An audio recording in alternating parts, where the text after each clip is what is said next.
Price the lord. ಎಲ್ಲ ನನ್ನ ಪ್ರೀತಿಯ ದೇವಜನರೇ, ನನ್ನ ಪ್ರಿಯ ಸಹೋದರಿ ಸಹೋದರರೇ, ದೇವಭಕ್ತರೇ, ಕರ್ತನ ಪಾದ ಸನ್ನಿಧಿಯಲ್ಲಿ ನಾವು ಬಂದಿದ್ದೇವೆ. ಈ ದಿನ ನಾನು ನೀವು ಸೇರಿ ನಮ್ಮ ಮಕ್ಕಳಿಗಾಗಿ ಪ್ರಾರ್ಥನೆ ಮಾಡೋಣ. ದೇವರು ನಮಗೆ ಉಡುಗೊರೆಯಾಗಿ ಕೊಟ್ಟಿರುವ, ನಮ್ಮ ಭವಿಷ್ಯಕ್ಕಾಗಿ ದೇವರು ಅನುಗ್ರಹಿಸಿರುವ ಪ್ರತಿ ಮಕ್ಕಳನ್ನು ದೇವರ ಕರುಣೆಯ ಹಸ್ತಕ್ಕೆ ಒಪ್ಪಿಸಿಕೊಟ್ಟು, ದೇವರು ನಮ್ಮ ಮಕ್ಕಳನ್ನು ಎಲ್ಲ ದುಷ್ಟತನದಿಂದ, ಕೇಡುಗಳಿಂದ, ಅನಾರೋಗ್ಯಗಳಿಂದ, ಲೌಕಿಕವಾದ ಆಕರ್ಷಣೆಗಳಿಂದ ತಪ್ಪಿಸಿ ಅವರಿಗೆ ರಕ್ಷಣೆಯನ್ನು, ಆತ್ಮೀಕ ಬಲವನ್ನು, ಲೋಕವನ್ನು ಎದುರಿಸುವ ಶಕ್ತಿಯನ್ನು, ದೇವರಿಗೆ ಪ್ರಿಯರಾದ ಮಕ್ಕಳಾಗಿರುವಂತೆ ಕರ್ತನ ಸಮ್ಮುಖಕ್ಕೆ ಅವರನ್ನು ಒಪ್ಪಿಸಿಕೊಟ್ಟು ಪ್ರಾರ್ಥಿಸೋಣ. ಈಗ ನಾನು ಕರ್ತನ ಸಮ್ಮುಖದಲ್ಲಿ ಮೊಣಕಾಲಲ್ಲಿ ಕುಳಿತುಕೊಂಡು ನಿಮ್ಮ ಮಕ್ಕಳಿಗಾಗಿ ಪ್ರಾರ್ಥಿಸುತ್ತಿದ್ದೇನೆ. ನೀವು ಕೂಡ ಭಕ್ತಿ ಶ್ರದ್ಧೆಗಳಿಂದ ಏಕೀಭವಿಸಿ ಈ ಪ್ರಾರ್ಥನೆಯನ್ನು ಮಾಡುವುದಾದರೆ ನಾನು ನಂಬುತ್ತೇನೆ, ದೇವರು ನಮ್ಮ ಮೊರೆಯನ್ನು ಆಲಿಸಿ ನಮಗೆ ಖಂಡಿತವಾಗಿ ಸಹಾಯವನ್ನು ಮಾಡುತ್ತಾರೆ. ಪ್ರಾರ್ಥಿಸೋಣ. ಪರಲೋಕದ ಪ್ರೀತಿಯ ತಂದೆಯೇ, ನಿನ್ನ ಪವಿತ್ರ ಸನ್ನಿಧಿಗೆ ನಾವು ಕೃತಜ್ಞತೆಯ ಹೃದಯಗಳಿಂದ ಬರುತ್ತಿದ್ದೇವೆ. ನಮಗೆ ಮಕ್ಕಳನ್ನು ಅಮೂಲ್ಯ ಉಡುಗೊರೆಯಾಗಿ ದಯಪಾಲಿಸಿ ಕೊಟ್ಟಿರುವುದಕ್ಕಾಗಿ ಸ್ತೋತ್ರ ಮಾಡುತ್ತೇವೆ. ಪ್ರತಿಯೊಂದು ಮಗುವು ನಿನ್ನ ಹಸ್ತಗಳಿಂದ ರೂಪಿಸಲ್ಪಟ್ಟ ಅದ್ಭುತವಾದ ಸೃಷ್ಟಿಯಾಗಿದ್ದಾರೆ. ದೇವರೇ, ಅವರ ನಗು, ಸರಳತೆ, ನಿರ್ದೋಷತ್ವ ನಾವು ನೋಡುವಾಗ ಅವರ ಭವಿಷ್ಯಕ್ಕಾಗಿ ನಿಮ್ಮ ಕರುಣೆಯ ಹಸ್ತಕ್ಕೆ ಅವರನ್ನು ಸಮರ್ಪಣೆ ಮಾಡಿ ನಿನ್ನ ಮಹಿಮೆಗಾಗಿ ಅವರನ್ನು ನಿಮ್ಮ ಬಳಿಯಲ್ಲಿ ಒಪ್ಪಿಸುತ್ತೇವೆ. ಕರ್ತನೇ, ಇಂದು ನಮ್ಮ ಮಕ್ಕಳು, ಮೊಮ್ಮಕ್ಕಳು, ಅನಾಥ ಮಕ್ಕಳು, ಬೀದಿಯಲ್ಲಿರುವ ಮಕ್ಕಳು, ಬಡ ಕುಟುಂಬಗಳ ಮಕ್ಕಳು, ಶಾಲೆಗಳಲ್ಲಿ ಓದುತ್ತಿರುವ ಮಕ್ಕಳು, ಅನಾರೋಗ್ಯದಿಂದ ಬಳಲುತ್ತಿರುವಂಥ ಮಕ್ಕಳು, ಲೋಕದ ಎಲ್ಲ ಮಕ್ಕಳಿಗಾಗಿ ನಾವು ಮಧ್ಯಸ್ಥೆ ವಹಿಸಿ ಪ್ರಾರ್ಥಿಸುತ್ತೇವೆ. ದೇವರೇ, ನಿನ್ನ ವಾಕ್ಯವು ನಮಗೆ ಯಾವಾಗಲೂ ಸ್ಪಷ್ಟವಾಗಿ ಹೇಳುವಂಥದ್ದನ್ನು ನಾವು ನೆನಪಿಸಿಕೊಂಡು ವಾಕ್ಯದ ಆಧಾರದ ಮೇಲೆ ನಾವು ಪ್ರಾರ್ಥಿಸುವಂಥವರು ಆಗಿರುತ್ತೇವೆ. ಹೌದು ಸ್ವಾಮಿ, ಕೀರ್ತನೆಗಳ ಗ್ರಂಥದಲ್ಲಿ 127ನೆಯ ಕೀರ್ತನೆ 3ನೆಯ ವಾಕ್ಯದಲ್ಲಿ, ಪುತ್ರ ಸಂತಾನವು ಯೆಹೋವನಿಂದ ಬಂದ ಸ್ವಾಸ್ಥ್ಯವು, ಗರ್ಭಫಲವು ಆತನ ಬಹುಮಾನವೇ ಎಂದು ಹೇಳುತ್ತದೆ. ಹೌದು ಕರ್ತನೆ, ನೀವು ನಮಗೆ ಕೊಟ್ಟಿರುವ ಮಕ್ಕಳು ಅವು ಆಶೀರ್ವಾದವು ಕರ್ತನೆ, ನಿಮ್ಮಿಂದ ಹೊಂದಿದ ಅನುಗ್ರಹವೂ ಆಗಿದೆ. ಕರ್ತನೆ, ನೀವು ನಮಗೆ ಕೊಟ್ಟಿರುವ ಅನೇಕ ಅಮೂಲ್ಯ ವರಗಳಲ್ಲಿ ಮಕ್ಕಳ ವರವು ಆಶೀರ್ವಾದಕರವಾಗಿದೆ. ಏಸಪ್ಪ, ನಿನ್ನ ವಾಕ್ಯದಲ್ಲಿ ಯಾವಾಗಲೂ ನಮಗೆ ಉತ್ತೇಜಿಸುವ ಒಂದು ಮಾತು, ಚಿಕ್ಕ ಮಕ್ಕಳನ್ನು ನನ್ನ ಬಳಿಗೆ ಬರಗೊಡಿಸಿರಿ, ಅವುಗಳಿಗೆ ಅಡ್ಡಿ ಮಾಡಬೇಡಿರಿ, ಯಾಕೆಂದರೆ ದೇವರ ರಾಜ್ಯವು ಇಂಥವರದೇ ಎಂದು ನೀವು ಹೇಳಿದಿರಲ್ಲವೇ. ಹಾಗಾದರೆ ಕರ್ತನೆ, ಈ ದಿನ ನಾವು ನಮ್ಮ ಮಕ್ಕಳನ್ನು ನಿನ್ನ ಪಾದಗಳ ಬಳಿಗೆ ತರುತ್ತಾ ಇದ್ದೇವೆ. ದೇವರೇ, ನಿನ್ನನ್ನು ಅರಿತುಕೊಳ್ಳುವಂತೆ ಅವರನ್ನು ಮಾಡಪ್ಪ. ಅವರ ಹೃದಯಗಳಲ್ಲಿ ದೇವರ ವಾಕ್ಯವೆಂಬ ಭಕ್ತಿಯ ಬೀಜಗಳನ್ನು ಬಿತ್ತುವುದಕ್ಕೆ ನಮಗೆ ಸಹಾಯ ಮಾಡಪ್ಪ. ಅವರು ಲೋಕದ ಪ್ರಭಾವ, ಲೋಕದ ಆಕರ್ಷಣೆ, ಲೋಕದ ಧ್ವನಿ ಹೆಚ್ಚು ಅವರು ಕೇಳಿಸಿಕೊಳ್ಳಬಾರದು. ಬದಲಾಗಿ ಪರಿಶುದ್ಧಾತ್ಮನಿಂದ ಪ್ರೇರೇಪಿಸಲ್ಪಟ್ಟವರಾಗಿ, ಸಮುವೇಲನು ಹೇಗೆ ಆರಂಭ ದಿನಗಳಲ್ಲಿ ನಿನ್ನ ಆಲಯದಲ್ಲಿ ಇದ್ದುಕೊಂಡು ನಿನ್ನ ಸ್ವರವನ್ನು ಕೇಳಿಸಿಕೊಂಡನೋ, ಅದೇ ರೀತಿಯಲ್ಲಿ ನಮ್ಮ ಮಕ್ಕಳು ಕೂಡ ಓ ದೇವಾ ನಿನ್ನ ಸ್ವರವನ್ನು ಕೇಳಿಸಿಕೊಳ್ಳಲಿ. ದೇವರೇ, ಈ ಕಾಲದಲ್ಲಿ ಮಕ್ಕಳು ಅನೇಕ ಅಪಾಯಗಳ ಮಧ್ಯೆ ಬೆಳೀತಾ ಇದ್ದಾರೆ. ಅನೇಕ ವ್ಯಸನಗಳು, ಕೆಟ್ಟ ಸ್ನೇಹಗಳು, ಅನೈತಿಕತೆಯ ಕಾಲ, ಹಿಂಸೆಯ ಲೋಕ, ಅನೇಕ ಡಿಜಿಟಲ್ ಪ್ರಲೋಭನೆಗಳು, ಅನೇಕ ಆತ್ಮಿಕ ದಾಳಿಗಳಿಂದ ಅವರನ್ನು ನೀನು ಕಾಪಾಡು ದೇವರೇ. ನಿನ್ನ ದೂತರನ್ನು ಅವರಿಗೆ ಸುತ್ತಲಾಗಿ ನಿಲ್ಲಿಸು. ನಿನ್ನ ವಾಕ್ಯದಲ್ಲಿ 91ನೆಯ ಕೀರ್ತನೆಯಲ್ಲಿ 11ನೇ ವಾಕ್ಯದಲ್ಲಿ ನಾವು ಓದುತ್ತೇವೆ, ಹೌದು ದೇವರೇ, ನೀನು ಹೋಗುವಲ್ಲೆಲ್ಲ ನಿನ್ನನ್ನು ಕಾಯುವುದಕ್ಕೆ ಆತನು ನಿನ್ನ ವಿಷಯವಾಗಿ ತನ್ನ ದೂತರಿಗೆ ಅಪ್ಪಣೆ ಕೊಡುವನು ಎಂಬುದಾಗಿ. ಹೌದಪ್ಪ ಅಪ್ಪ, ಅವರ ಕಾಲು ಕಲ್ಲಿಗೆ ತಗಲದ ಹಾಗೆ ನೀನವರನ್ನು ಕೈಗಳಲ್ಲಿ ಎತ್ತಿಕೋ ಅಪ್ಪ ದೇವರೇ.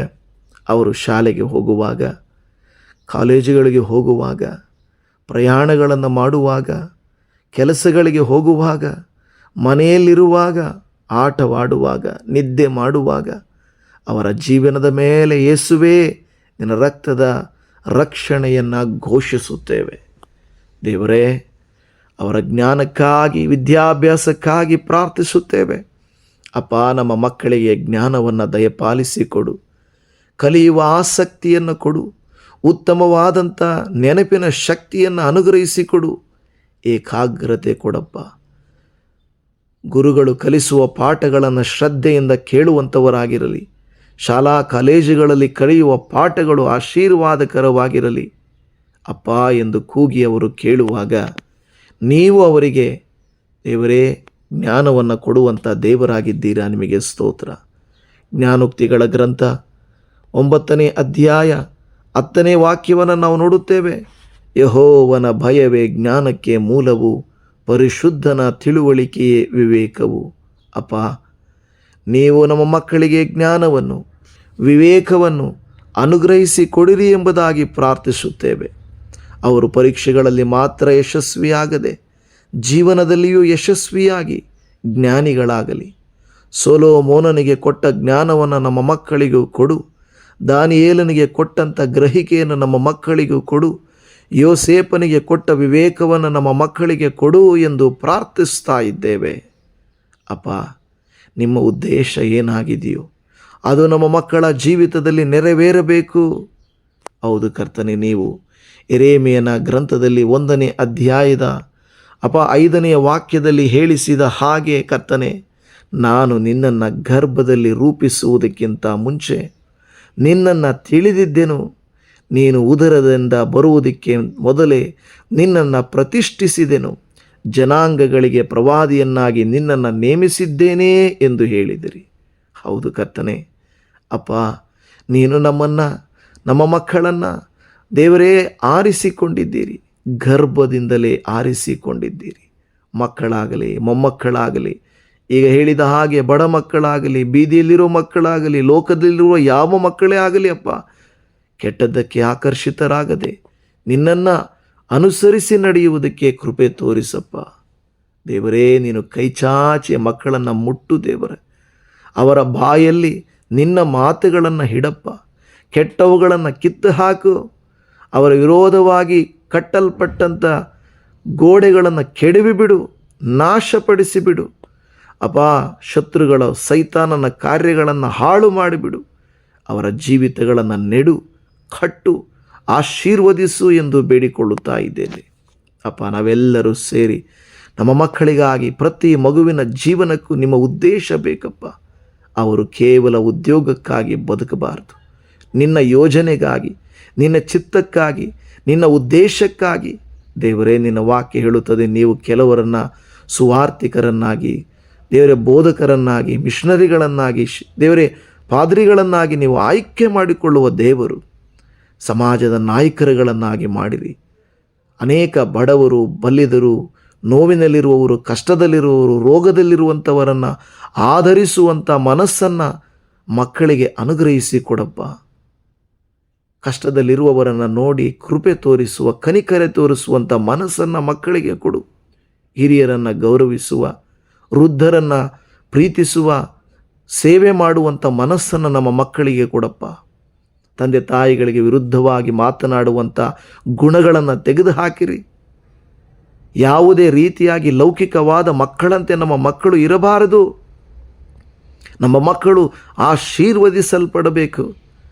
ಅವರನ್ನು ನೋಡುವಾಗಲೇ ದೇವರ ಸ್ವಾರೂಪ್ಯ ಅವರಲ್ಲಿ ಕಾಣಿಸಬೇಕಪ್ಪ. ಬಾಲ್ಯದಲ್ಲಿಯೇ ನಿನ್ನ ಧ್ವನಿಯನ್ನು ಸಮುವೇಲನು ಕೇಳಿದಂತೆ ನಮ್ಮ ಮಕ್ಕಳು ಕೇಳಲಿ. 5 ರೊಟ್ಟಿ 2 ಮೀನುಗಳನ್ನು ಉದಾರವಾಗಿ ಕೊಟ್ಟಂಥ ಬಾಲಕನಂಥ ಹೃದಯಗಳು ನಮ್ಮ ಮಕ್ಕಳಾಗಲಿ. ಯೋಷಿಯನಂತೆ ಚಿಕ್ಕ ವಯಸ್ಸಿನಲ್ಲಿ ನಿನ್ನನ್ನು ಹುಡುಕುವಂಥ ಮಕ್ಕಳು ನಮ್ಮ ಮಕ್ಕಳಾಗಿರಲಿ. ಓ ದೇವರೇ, ನಿನಗೆ ಸ್ತೋತ್ರ. ಜಾರ್ಜ್ ಮುಲ್ಲರ್ ಎಂಬ ಸೇವಕರುಗಳು ಸಾವಿರಾರು ಅನಾಥ ಮಕ್ಕಳಿಗಾಗಿ ಪ್ರಾರ್ಥಿಸಿ ಅವರ ಕಣ್ಣಾರೆ ಅದ್ಭುತಗಳನ್ನು ಕಂಡರು. ಏಮಿ ಕಾರ್ಮೈಕಲ್ ಅನ್ನುವಂಥವರು ಭಾರತ ದೇಶದಲ್ಲಿ ಅನೇಕ ಮಕ್ಕಳನ್ನು ರಕ್ಷಿಸುವುದಕ್ಕಾಗಿ ತನ್ನ ಜೀವಿತವನ್ನೇ ಅರ್ಪಿಸಿದಳು.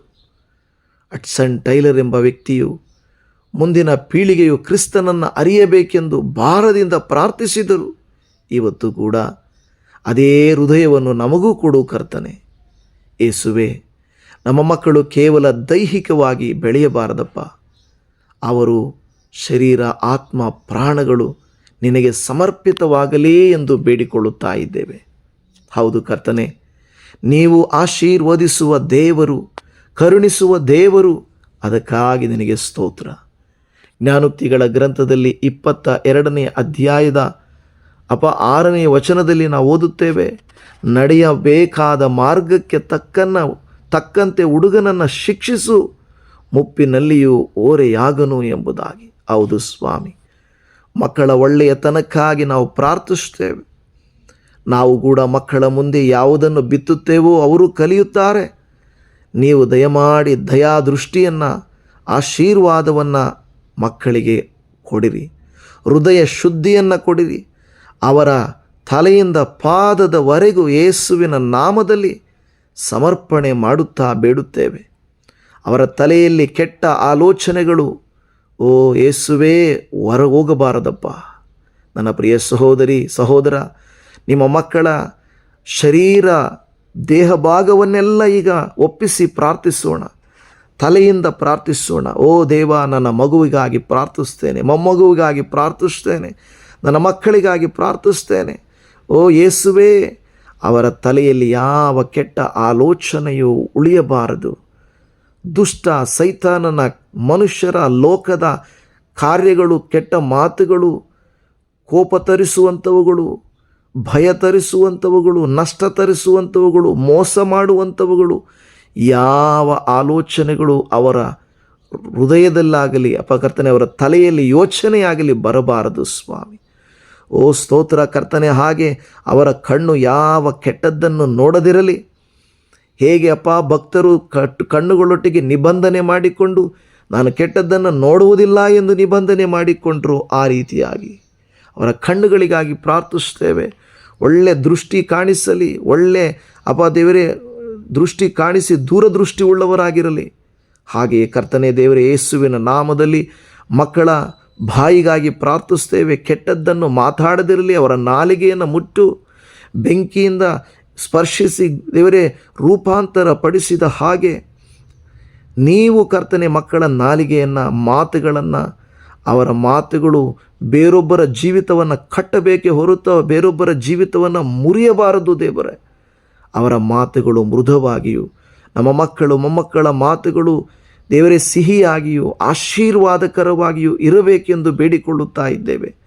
ನಮ್ಮ ಮಕ್ಕಳ ಮಾತುಗಳು ಯಾರಿಗೂ ಚುಚ್ಚುವ ಬಾಣಗಳಂತಿರಬಾರದು, ಕತ್ತಿಯಂತಿರಬಾರದು, ಸೂಜಿಯಂತೆ ಪ್ರಿಕ್ ಮಾಡುವಂತಿರಬಾರದು. ಯೇಸುವಿನ ನಾಮದಲ್ಲಿ ನಮ್ಮ ಮಕ್ಕಳ ಮಾತುಗಳು ತುಪ್ಪದ ಹಾಗೆ ಸಿಹಿಯಾಗಿರಬೇಕು ದೇವರೇ. ಅವರ ಬಾಯನ್ನು ಸ್ಪರ್ಶಿಸು. ಅವರ ಕಿವಿಗಳಿಗಾಗಿ ಪ್ರಾರ್ಥಿಸ್ತೇವೆ. ಯಾವ ಕೆಟ್ಟ ಮಾತುಗಳು, ಕೆಟ್ಟತನಗಳು, ಗುಣಗುಟ್ಟುವಿಕೆಯು, ಬೇರೊಬ್ಬರ ಬಗ್ಗೆ ತಪ್ಪಾಗಿ ಮಾತನಾಡುವುದು ಕೇಳಿಸಬಾರದು. ಅವರ ಕಿವಿಗಳಿಗಾಗಿ ಪ್ರಾರ್ಥಿಸ್ತೇವೆ ಯೇಸುವಿನ ನಾಮದಲ್ಲಿ. ನೀವು ತಾನೇ ಅವರ ಕಿವಿಗಳಿಗೆ ಕೆಟ್ಟದ್ದು ಬೀಳದ ಹಾಗೆ ನೀವು ಅವರನ್ನು ಕಾಯಿರಿ. ಯೇಸುವಿನ ನಾಮದಲ್ಲಿ ಹೃದಯಕ್ಕಾಗಿ ಪ್ರಾರ್ಥಿಸ್ತೇವೆ. ಅಲ್ಲಿ ಜೀವಧಾರಗಳು ಹೊರಡಬೇಕೇ ಹೊರತು ಯಾವ ಕೆಟ್ಟವುಗಳು ಹೊರಡಬಾರದು. ಯೇಸುವಿನ ನಾಮದಲ್ಲಿ ಅವರ ಹೃದಯವನ್ನು ನಿಮಗೆ ಸಮರ್ಪಣೆ ಮಾಡಿ, ಹೃದಯ ಎಂಬ ಬಾಗಿಲನ್ನು ತೆರೆದುಕೊಟ್ಟು ನಿಮ್ಮನ್ನು ಆ ಮನೆಯಲ್ಲಿ ವಾಸ ಮಾಡುವುದಕ್ಕೆ ಅವರು ಅಂಗೀಕಾರ ಮಾಡಿಕೊಳ್ಳಲಿ. ಅವರ ಹೃದಯವು ನಿಮಗೆ ಸ್ವಂತವಾಗಲಿ. ಅವರ ಕೈಗಳಿಗಾಗಿ ಪ್ರಾರ್ಥಿಸ್ತೇವೆ. ಕೆಟ್ಟ ಕಾರ್ಯಗಳಿಗೆ ಕೈ ಹಾಕದೆ ಹೋಗಲಿ ಸ್ವಾಮಿ. ಯಾವ ಕೆಟ್ಟತನವೂ ಅವರು ಕೈ ಹಾಕಬಾರದು. ಓ ದೇವ, ಕೀರ್ತನೆ 1:1 ಹೇಳಿದ ಪ್ರಕಾರವಾಗಿ ಯಾವನು ದುಷ್ಟರ ಆಲೋಚನೆಯಂತೆ ನಡೆಯದೆ, ಪಾಪಾತ್ಮರ ಮಾರ್ಗದಲ್ಲಿ ನಿಂತುಕೊಳ್ಳದೆ, ಧರ್ಮ ನಿಂದಕರೊಡನೆ ಕೂತುಕೊಳ್ಳದೆ, ಅದಕ್ಕೆ ಬದಲಾಗಿ ಹಗಲಿರುಳು ಯೆಹೋವನ ಧರ್ಮಶಾಸ್ತ್ರದಲ್ಲಿ ಆನಂದ ಪಡುವವನಾಗಿ ಅದನ್ನೇ ಧ್ಯಾನಿಸುತ್ತಿರುವನು ಅವನು ಧನ್ಯನು. ನಮ್ಮ ಮಕ್ಕಳು ಆ ರೀತಿ ಇರಲಿ ಅಪ್ಪ. ಮೊಬೈಲ್ಗಳನ್ನು ಎತ್ತುವುದು, ಟಿ ವಿಗಳನ್ನು ನೋಡುವುದು, ಕಂಪ್ಯೂಟರ್ಗಳನ್ನು ನೋಡುವುದು, ಟ್ಯಾಬ್ಗಳನ್ನು ಮುಟ್ಟುವುದು, ಕ್ಷಣ ಮಾತ್ರ ಬಿಟ್ಟರೆ ಸಾಕು ರೀಲ್ಸು, ಶಾರ್ಟ್ಸು, ಯೂಟ್ಯೂಬು, ಇನ್ಸ್ಟಾಗ್ರಾಮ್ ಅಂತ ನೋಡುವಂಥದ್ದನ್ನು ತಡೆಯಲಿ. ಪ್ರತಿ ಕೃತ್ಯದಲ್ಲಿ ಯೇಸುವಿನ ನಾಮದಲ್ಲಿ ಎಲ್ಲ ಗ್ಯಾಡ್ಜೆಟ್ಸ್ಗೆ ದೂರವಾಗಿರಲಿ. ಯಾವುದೇ ಸಂದರ್ಭದಲ್ಲಿ ಜೀವಿತದಲ್ಲಿ ಅವರು ಸೋಲು, ಕಷ್ಟ, ನೋವು, ಅನಾಹುತಗಳು, ಅಪಾರ್ಥಗಳು, ಸಾಲಗಳು, ಹಣದ ಕೊರತೆಗಳು ಬಂದಾಗ ಯಾವುದೇ ಸಂದರ್ಭದಲ್ಲಿ ಆ ಮಕ್ಕಳು ಯೇಸುವಿನ ನಾಮದಲ್ಲಿ ಕರ್ತನೆ ಬೇಡುತ್ತೇವೆ. ಯಾವುದೇ ಕರ್ತನೇ ದೇವರೇ ಸೂಸೈಡ್ಗೆ, ಆತ್ಮಹತ್ಯೆಗೆ ಆಲೋಚನೆ ಕೂಡ ಮಾಡಬಾರ್ದು. ಅದು ತಪ್ಪು, ದೇವರು ಒಪ್ಪಿಕೊಳ್ಳುವುದಿಲ್ಲ. ಯಾವುದೇ ಸಂದರ್ಭದಲ್ಲಿ ಮಕ್ಕಳು ದೊಡ್ಡವರಾಗಲಿ, ಗೃಹಸ್ಥರಾಗಲಿ, ಸಂಸಾರಿಗಳಾಗಲಿ, ಅವರೆಂದಿಗೂ ಆ ಕಾರ್ಯ ಮಾಡಬಾರದು ಯೇಸುವಿನ ನಾಮದಲ್ಲಿ. ಮಾತ್ರವಲ್ಲ ಕರ್ತನೇ, ನಿನ್ನ ಕರುಣೆಯ ಹಸ್ತಕ್ಕೆ ಅವನ್ನು ಒಪ್ಪಿಸಿ ಕೊಡುತ್ತಾ ಇದ್ದೇವೆ. ಯೌವನ ಪ್ರಾಯದ ಮಕ್ಕಳು ಪ್ರೀತಿ ಪ್ರೇಮವೆಂದು ಕುರುಡಾಗಿ ಅನ್ಯರ ಜೊತೆಗೆ ಇಜ್ಜೋಡಾಗಿ ದೇವರೇ ಮದುವೆಯ ತನಕ ಕನ್ಯತ್ವವನ್ನು ಕಾಪಾಡಿಕೊಳ್ಳಬೇಕು, ಪರಿಶುದ್ಧತೆಯನ್ನು ಕಾಪಾಡಿಕೊಳ್ಳಬೇಕು. ನಮ್ಮ ಮಕ್ಕಳ ಬೆಳವಣಿಗೆಯಲ್ಲಿ ದೈವಿಕತೆ, ವಾಕ್ಯಾಧಾರದ, ಪ್ರಾರ್ಥನೆಯಾಧಾರದ, ಓ ದೇವ, ಅವರು ಹೋಗುವಂಥ ಸಂಡೇ ಸ್ಕೂಲು, ಯೂತ್ ಮೀಟಿಂಗು, ಉಜ್ಜೀವನ ಕೂಟಗಳು ಆಶೀರ್ವಾದಕರವಾಗಿರಲಿ. ನಿಮ್ಮ ಸ್ವರ ಅವರಿಗೆ ಕೇಳಿಸಲಿ, ನಿಮ್ಮ ಸ್ವರ ಅವರಿಗೆ ಕೇಳಿಸಲಿ. ನಾದ, ನೀನು ಮಾತನಾಡು, ನೀನು ಮಾತನಾಡು ದೇವರೇ. ನಮಗೆ ಅಪಮಾನ ತರುವಂಥ ಮಕ್ಕಳು ನಮ್ಮ ಮಕ್ಕಳಾಗಬಾರದು ದೇವರೇ. ನಮ್ಮ ಮಕ್ಕಳು ವಿಧೇಯತೆಯುಳ್ಳ ಮಕ್ಕಳಾಗಿ, ಗೌರವವನ್ನು ತೋರಿಸುವ ಮಕ್ಕಳಾಗಿ, ಯಾವಾಗಲೂ ಪ್ರೀತಿಸುವ ಮಕ್ಕಳಾಗಿ, ತಾಳ್ಮೆ, ಸೌಮ್ಯ ಸ್ವಭಾವ, ಮೃದು ಸ್ವಭಾವ, ಎಲ್ಲ ವಿಧವಾದಂಥ ಪವಿತ್ರಾತ್ಮನ ವರದಾನಗಳನ್ನು ನಮ್ಮ ಮಕ್ಕಳಿಗೆ ಅನುಗ್ರಹಿಸಿ ಕೊಡಿರಿ ಎಂದು ಬೇಳುತ್ತಾ ಇದ್ದೇವೆ. ಅವರ ಕಾಲುಗಳು ಕೆಟ್ಟ ಮಾರ್ಗದಲ್ಲಿ ನಡೆಯದೇ ಇರಲಿ. ಅವರ ಪಾದಗಳನ್ನು ಕದಲಗೊಳಿಸಬೇಡ. ಯೇಸುವಿನ ನಾಮದಲ್ಲಿ ಶರೀರದ ಪ್ರತಿ ಭಾಗಕ್ಕಾಗಿ ಪ್ರಾರ್ಥಿಸ್ತೇವೆ. ಯೇಸು ಕ್ರಿಸ್ತನ ಪ್ರೀತಿಯುಳ್ಳ ಮೊದಲ ನಾಮದಲ್ಲಿ ನೀನು ಕರುಣಿಸು, ಕೃಪೆ ತೋರಿಸು ಎಂದು ಬೇಡುತ್ತಾ ಇದ್ದೇವೆ. ನಾದ, ನಿನ್ನ ಸಮ್ಮುಖದಲ್ಲಿ ಸಮಯ ಕಳೆದು ನಮ್ಮ ಮಕ್ಕಳನ್ನು ಸಮರ್ಪಣೆ ಮಾಡಿ ಪ್ರಾರ್ಥಿಸುವಾಗ, ದೇವರೇ, ಎಲ್ಲ ನಿಂದಕರ, ಎಲ್ಲ ದುಷ್ಟರ ಕಣ್ಣಿನಿಂದ ದೂರವಿಡು. ಮೂರ್ಖತನಕ್ಕೆ ಹೋಗಬಾರದು. ಸ್ವಂತ ಲಾಭಕ್ಕಾಗಿ ಬಡವರನ್ನು ಹಿಂಸಿಸಬಾರದು. ಲಂಚದ ವಿಷಯದಲ್ಲಿ ಜ್ಞಾನಿಗಳಾಗಿರುವುದಕ್ಕೆ ಕೃಪೆಯನ್ನು ತೋರಿಸಪ್ಪ. ನಿನ್ನಲ್ಲಿ ಭರವಸೆ ಇಡಬೇಕು, ಸತ್ಯ ವಚನಗಳನ್ನು ಅನುಸರಿಸಬೇಕು. ಕರ್ತನೇ, ನಿನಗೆ ಸ್ತೋತ್ರ. ಕೋಪದಿಂದ, ದುರ್ನಡತೆಯಿಂದ, ಕೆಟ್ಟವರ ಸಹವಾಸದಿಂದ ದೂರ ಇಡು ಸ್ವಾಮಿ. ನಮ್ಮ ಮಕ್ಕಳು ಎಂದಿಗೂ ಸಾಲಗಳಿಗೆ ಸಿಲುಕಿಕೊಳ್ಳದಿರಲಿ, ಅನಾರೋಗ್ಯಗಳಿಗೆ ಒಳಗಾಗದಿರಲಿ. ಜಾಣತನವನ್ನು ಅವರು ಹೊಂದಿಕೊಳ್ಳಲಿ. ಧನದ ಹಿಂದೆಯೂ, ಹಣದ ಹಿಂದೆಯೂ, ಹೆಣ್ಣು ಗಂಡಿನ ಹಿಂದೆಯೂ, ಲೋಕದ ಹಿಂದೆಯೂ, ಹೌದಪ್ಪ, ಹೆಣ್ಣಿನ ಆಶೆ, ಮಣ್ಣಿನ ಆಶೆ, ಹಣದ ಆಶೆ, ಇದ್ಯಾವುದೂ ಇಲ್ಲದೆ ನೀನು ಕೊಡುವಂಥ ಆಶೀರ್ವಾದ. ಹೌದು, ನಮ್ಮ ಮಕ್ಕಳು ಲೋಕದ ಹಿಂದೆ, ಹಣದ ಹಿಂದೆ, ದೇವರ ಮನುಷ್ಯರ ಹಿಂದೆ ಹೋಗಬಾರ್ದು. ಬದಲಾಗಿ ಅವೆಲ್ಲವೂ ಆಶೀರ್ವಾದಗಳು ಇವನ್ನು ಹಿಂಬಾಲಿಸಬೇಕು. ಶುಭವೂ ಕೃಪೆಯು ನಮ್ಮ ಮಕ್ಕಳನ್ನು ಹಿಂಬಾಲಿಸಲಿ ಯೇಸುವಿನ ನಾಮದಲ್ಲಿ. ಕರ್ತನೇ, ನಿನ್ನ ನಾಮಕ್ಕೆ ವಂದನೆ ಅಯ್ಯ. ನಮ್ಮ ಮಕ್ಕಳಿಗೆ ನಡೆಯತಕ್ಕ ಮಾರ್ಗವನ್ನು ತಿಳಿಸು, ಪ್ರಾರ್ಥಿಸಲು ಕಲಿಸು, ವಾಕ್ಯವನ್ನು ಧ್ಯಾನಿಸಲು ಕಲಿಸು, ಸಭೆಯನ್ನು ಗೌರವಿಸಲು, ಪವಿತ್ರ ಜೀವಿತವನ್ನು ನಡೆಸಲು ಚಿಕ್ಕ ವಯಸ್ಸಿನಿಂದಲೇ ನಿನ್ನೊಂದಿಗೆ ಸ್ನೇಹವನ್ನು ಬೆಳೆಸಪ್ಪ. ಇಂದು ಅನೇಕ ಮಕ್ಕಳು ಕಣ್ಣೀರು ಸುರಿಸ್ತಾ ಇದ್ದಾರೆ. ಕೆಲವರು ಅನಾಥರಾಗಿದ್ದಾರೆ. ನೋವಿನಲ್ಲಿರುವ ಮಕ್ಕಳಿಗಾಗಿ ಪ್ರಾರ್ಥಿಸ್ತೇವೆ. ಕೆಲವು ದೇಶಗಳಲ್ಲಿ ಯುದ್ಧ ಪೀಡಿತವಾಗಿ, ಭೂಕಂಪಗಳಾಗಿ, ಬರಗಾಲಗಳು ಬಂದು ಊಟವಿಲ್ಲದೆ ಮಣ್ಣನ್ನು ತಿನ್ನುವಂಥ ಪರಿಸ್ಥಿತಿ ಬಂದಿದೆಯಲ್ಲ ದೇವರೇ. ಮಣ್ಣನ್ನು ತಿನ್ನುತ್ತಿದ್ದಾರೆ ದೇವರೇ. ದೇವಾ, ನಮ್ಮ ಮಕ್ಕಳಿಗೆ ಆ ಸ್ಥಿತಿಯನ್ನು ನೀನು ಕೊಡಲಿಲ್ಲ, ನಿನಗೆ ಸ್ತೋತ್ರ. ಆದರೆ ಯುದ್ಧ ಪೀಡಿತ ದೇಶಗಳಲ್ಲಿ, ಬರಗಾಲದ ದೇಶಗಳಲ್ಲಿ, ಬೆಲೆ ಏರಿಕೆಯ ದೇಶಗಳಲ್ಲಿ ಬಡ ಮಕ್ಕಳು, ನಿನ್ನನ್ನು ನಂಬಿರುವ ವಿಶ್ವಾಸಿಗಳ ಮಕ್ಕಳು ಊಟವಿಲ್ಲದೆ ಬಳಲುತ್ತಿದ್ದಾರಲ್ಲ. ಹಸಿವೆಯಿಂದ ಬಳಲ್ತಾ ಇದ್ದಾರಪ್ಪ. ನಮಗಾದರೂ ಊಟದ ಬೆಲೆ ಗೊತ್ತಿಲ್ಲ. ದೇವರೇ, ನೀನು ಅಂಥ ಮಕ್ಕಳನ್ನು ಪೋಷಿಸುವುದಕ್ಕೆ ನಮಗೆ ಸಹಾಯ ಮಾಡು. ಅಂಥ ಮಕ್ಕಳಿರುವಾಗ ಪ್ರಾರ್ಥಿಸುವುದಕ್ಕಾದರೂ ನಮಗೆ ಸಹಾಯ ಮಾಡು. ಅನೇಕ ಮಕ್ಕಳು ದೌರ್ಜನ್ಯಕ್ಕೊಳಗಾಗ್ತಾ ಇದ್ದಾರೆ. ಸಣ್ಣ ಹೆಣ್ಣು ಮಕ್ಕಳು ಬಲಾತ್ಕಾರಕ್ಕೆ ಒಳಗಾಗ್ತಾ ಇದ್ದಾರೆ. ಓ ದೇವ, ಸಣ್ಣ ಮಕ್ಕಳನ್ನು ಆಶೀರ್ವದಿಸು. ಕಾಮ ಪೀಡಿತರಿಂದ ಬಿಡಿಸು, ದುರ್ಜನರಿಂದ ತಪ್ಪಿಸು. ಅನೇಕ ಮಕ್ಕಳು ಸಣ್ಣ ಪ್ರಾಯದಲ್ಲಿಯೇ ಅಪ್ಪ ಅನೇಕ ಕಿಡ್ನಿ, ಲಿವರ್, ಅಪ್ಪ ಹೃದಯ ಸಂಬಂಧವಾದ, ಕ್ಯಾನ್ಸರ್ ಸಂಬಂಧವಾದ, ಶುಗರ್, BP, ಥೈರಾಯ್ಡ್, ಎಲ್ಲ ವಿಧವಾದ ಕಾಯಿಲೆಗಳಿಂದ ಬಳಲ್ತಾ ಇದ್ದಾರಪ್ಪ. ಮಕ್ಕಳು ಆಸ್ಪತ್ರೆಯಲ್ಲಿ ಮಲಗಿರುವಾಗ ನಮಗನಿಸುತ್ತದೆ, ದೇವರೇ, ಈ ಮಕ್ಕಳು ಏನು ಪಾಪ ಮಾಡಿದರು ದೇವರೇ, ಏನು ತಪ್ಪು ಮಾಡಿದರು ದೇವರೇ. ಈ ಮಕ್ಕಳನ್ನು ನಾವು ಸ್ಮರಿಸ್ತೇವಪ್ಪ. ಜೀವಿತದಲ್ಲಿ ಏನೂ ಅನುಭವಿಸಿಲ್ಲ, ಏನೂ ತಪ್ಪುಗಳನ್ನು ಮಾಡಿಲ್ಲ, ಏನೂ ಪಾಪಗಳನ್ನು ಮಾಡಿಲ್ಲ. ಓ ದೇವ, ಅಂಥ ಮಕ್ಕಳಿಗಾಗಿ ಪ್ರಾರ್ಥಿಸ್ತೇವೆ. ಆ ಮಕ್ಕಳ ರೋದನೆ, ಕಣ್ಣೀರನ್ನು ಒರೆಸಪ್ಪ. ಅಪ್ಪರ ಭಯಗಳನ್ನು ತೆಗೆದು ಹಾಕಿರಿ. ಪ್ರೀತಿ, ಸುರಕ್ಷತೆಯನ್ನು ಕೊಡಿರಿಯಪ್ಪ. ಅವರನ್ನು ಪರಾಮರ್ಶಿಸುವ ಪೋಷಕರಿಗಾಗಿ ಪ್ರಾರ್ಥಿಸ್ತೇವೆ. ಮಕ್ಕಳನ್ನು ಆಧರಿಸಿ ಅವರ ನೋವನ್ನು ಅರ್ಥ ಮಾಡಿಕೊಂಡು ಅವರನ್ನು ಬೆಳೆಸುವ ವಿಧಾನಗಳನ್ನು ತಿಳಿಕೊಳ್ಳುವುದಕ್ಕೆ ಜ್ಞಾನ ಕೊಡು. ಕೆಲವು ಸಂದರ್ಭದಲ್ಲಿ ನಾವು ತಾಳ್ಮೆ ಕಳೆದುಕೊಳ್ಳುತ್ತೇವೆ, ಕೋಪ ಮಾಡಿಕೊಳ್ಳುತ್ತೇವೆ, ಬೈಯುತ್ತೇವೆ, ವಿರೋಧಿಸುತ್ತೇವೆ. ಅಪ್ಪ, ನಮಗೂ ನೀನು ಕೃಪೆ ತೋರಿಸು ದೇವರೇ. ಮಾದರಿಯ ತಂದೆ ತಾಯಿಗಳಾಗಿರುವುದಕ್ಕೆ ಕೃಪೆ ತೋರಿಸು. ಶಿಷ್ಯರು ಮಕ್ಕಳನ್ನು ಗದರಿಸುವಾಗ ನೀವು ಹೇಳಿದಿರಿ, ಅವರನ್ನು ನನ್ನ ಬಳಿಗೆ ಬರಗೊಡಿಸಿರಿ.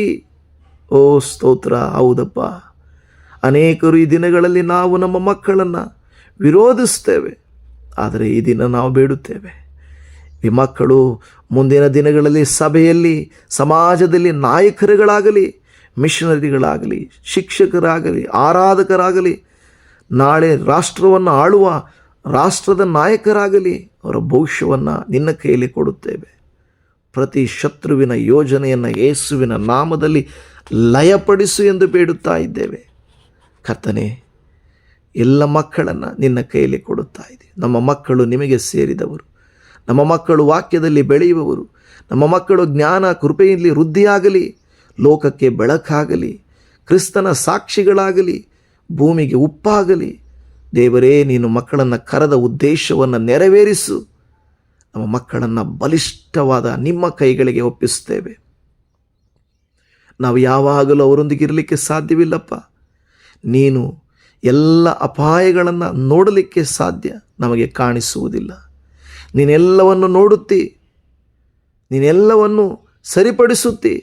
ಕರ್ತನೇ, ಸಮುವೇಲನ ತಾಯಿ ಹನ್ನಳು, ಕರ್ತನೇ, ಈ ಮಗು ನನ್ನದಲ್ಲಪ್ಪ, ಈ ಮಗು ನಿನ್ನದು. ನಾನು ಶಾರೀರಿಕ ತಾಯಿ ಅಷ್ಟೇ, ನೀನೇ ಅಪ್ಪ ಎಂದು ಸಮರ್ಪಿಸಿದಾಗ ನೀನ ಮಗುವನ್ನು ಪ್ರವಾದಿಯನ್ನಾಗಿ ಮಾಡಿದಿ ಅಪ್ಪ, ನ್ಯಾಯಾಧಿಪತಿಯಾಗಿ ಮಾಡಿದಿ, ನಾಯಕನನ್ನಾಗಿ ಮಾಡಿದಿ, ಅಭಿಷೇಕಿಸುವವನಾಗಿ ಮಾಡಿದಿ. 3 ಅರಸರುಗಳನ್ನು ಅಭಿಷೇಕಿಸುವ ನಾಯಕನಾದನು. ಓ ಕರ್ತನೇ, ಈ ಮಕ್ಕಳು ನಿನ್ನವರಾಗಲಿ, ನಿನ್ನನ್ನು ಪ್ರೀತಿಸಲಿ, ನಿನ್ನ ಸೇವೆ ಮಾಡಲಿ. ಅವರ ಜೀವಿತವು ನಿಮಗೆ ಸಮರ್ಪಣವಾಗಲಿ. ಕರ್ತನೇ, ನಮ್ಮ ಮಕ್ಕಳನ್ನು ಆಶೀರ್ವದಿಸು, ಕಾಪಾಡು, ನಡೆಸು. ಅಪ್ಪ, ಈ ಮಕ್ಕಳು ನಮ್ಮ ಮಕ್ಕಳಲ್ಲಪ್ಪ. ಯೆಶಾಯ 54:13 ವಾಕ್ಯದಲ್ಲಿ ಹೇಳಿದ ಪ್ರಕಾರವಾಗಿ ನಿನ್ನ ಮಕ್ಕಳೆಲ್ಲರೂ ಯೆಹೋವನಿಂದ ಶಿಕ್ಷಿತರಾಗಿರುವರು, ಅವರಿಗೆ ಅಧಿಕ ಸುಕ್ಷೇಮವಾಗುವುದು. ಅಪ್ಪ, ಅಧಿಕ ಸುಕ್ಷೇಮವು ಮಕ್ಕಳಿಗೆ ಲಭಿಸಿಕೊಡು ಎಂದು ಈ ದಿನ ನಾವು ಸಮರ್ಪಿಸಿ ಬೇಡಿದ ಎಲ್ಲ ಪ್ರಾರ್ಥನಾ ಮನವಿಗಳನ್ನು ನಿನ್ನ ಕರುಣೆಯ ಹಸ್ತಕ್ಕೆ ಒಪ್ಪಿಸಿಕೊಡುತ್ತಾ ಇದೆ. ಮಕ್ಕಳಿಗೆ ಜ್ಞಾನ, ಆರೋಗ್ಯ, ತಿಳುವಳಿಕೆ, ದೈವಭಕ್ತಿ ಕೊಟ್ಟು ನಿನ್ನ ಮಕ್ಕಳನ್ನಾಗಿ ಸ್ವೀಕರಿಸಿರಿ ಎಂದು ಪ್ರಾರ್ಥನೆ ಕೇಳಿದ ಕರ್ತರೇ, ನಿನಗೆ ವಂದನೆ. ಸಕಲ ಸ್ತುತಿ ಘನಮಾನ ಸಲ್ಲಿಸುತ್ತಾ ಈ ಮಕ್ಕಳನ್ನು ನಿನ್ನ ಕೈಯಲ್ಲಿ ಸಮರ್ಪಣೆ ಮಾಡುತ್ತಾ ಪ್ರಾರ್ಥನೆ ಕೇಳಿದ್ದಕ್ಕಾಗಿ ಸ್ತೋತ್ರ ಮಾಡುತ್ತಾ ಯೇಸು ಕ್ರಿಸ್ತನ ಪ್ರೀತಿಯುಳ್ಳ ಶ್ರೇಷ್ಠ ನಾಮದಲ್ಲಿ ಪ್ರಾರ್ಥಿಸಿದ್ದೇವೆ ತಂದೆಯೇ. ಆಮೇನ್, ಆಮೇನ್, ಆಮೇನ್. ಪ್ರಿಯ ದೇವಜನರೇ, ಇದುವರೆಗೂ ನನ್ನೊಟ್ಟಿಗೆ ಸೇರಿ ಪ್ರಾರ್ಥಿಸಿದ್ದೀರಿ. ನಾನು ಮೊಣಕಾಲಲ್ಲಿ ಕುಳಿತು ನಿಮ್ಮ ಮಕ್ಕಳಿಗಾಗಿ ಪ್ರಾರ್ಥಿಸಿದ್ದೇನೆ. ದಯಮಾಡಿ ಈ ಪ್ರಾರ್ಥನೆಯನ್ನು ಇದರೊಟ್ಟಿಗೆ ಇನ್ನೂ ಅನೇಕ ಪ್ರಾರ್ಥನೆಗಳನ್ನು ನೀವು ಮಾಡಬೇಕು. ಇನ್ನೂ ಹೆಚ್ಚಿನ ಸಮಯ ಪ್ರಾರ್ಥನೆ ಮಾಡಬೇಕೆಂಬ ಹಂಬಲ ನನಗಿದೆ.